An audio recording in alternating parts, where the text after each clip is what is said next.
I commend the Eacc for its dedication in the fight against corruption, and I want to confirm to both the Chair, the Commission, and the CEO that they have my government's full support.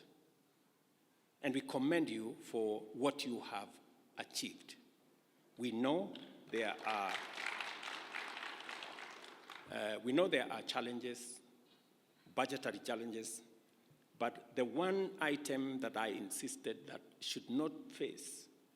the budget cuts that we were going through is the Eacc, because I know the importance and relevance of what you do in safeguarding public assets and public property.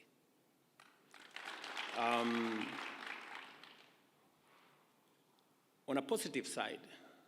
the officers that move from Eacc to join other government agencies is actually a testimony that you have some of the best, and that is why others come for them. Continue to train high-quality staff, even if you lose some of them to other government agencies, because the fight against corruption must not only be limited to Eacc, it must be an exercise of the whole of government, that we manage, deal, and eliminate corruption in its forms, all forms. Let me also assure you that I have heard what the CEO has said passionately about staff at the Eacc and what needs to happen. We will continue to look at the frameworks that exist, and we must continue to respect the Salaries Commission, because they help us manage the resources that we have within the exigencies of all the requirements that come from all departments. But taking into account what the CEO has said and what Eacc is doing in protecting public property, I think it is an engagement worth having with the Salaries Commission. So we will look at the opportunities available, and as we turn around our economy, and I'm very happy with the progress that we have made,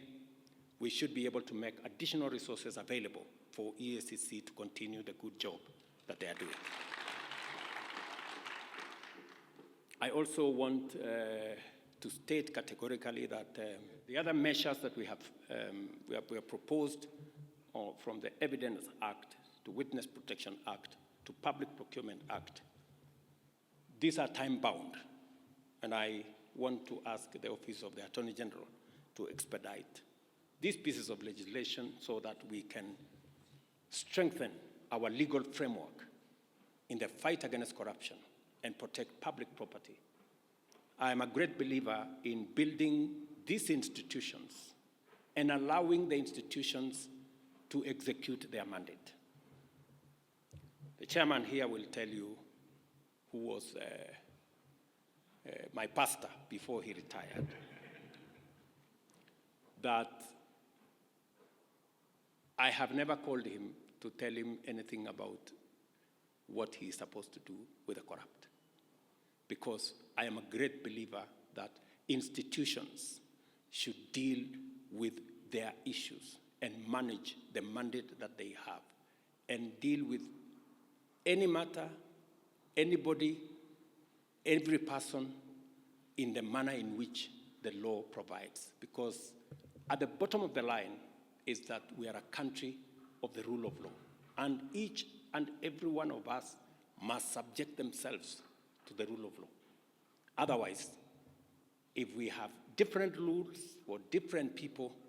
we will end up with the animal farm. And I don't think that is where we want to take our country.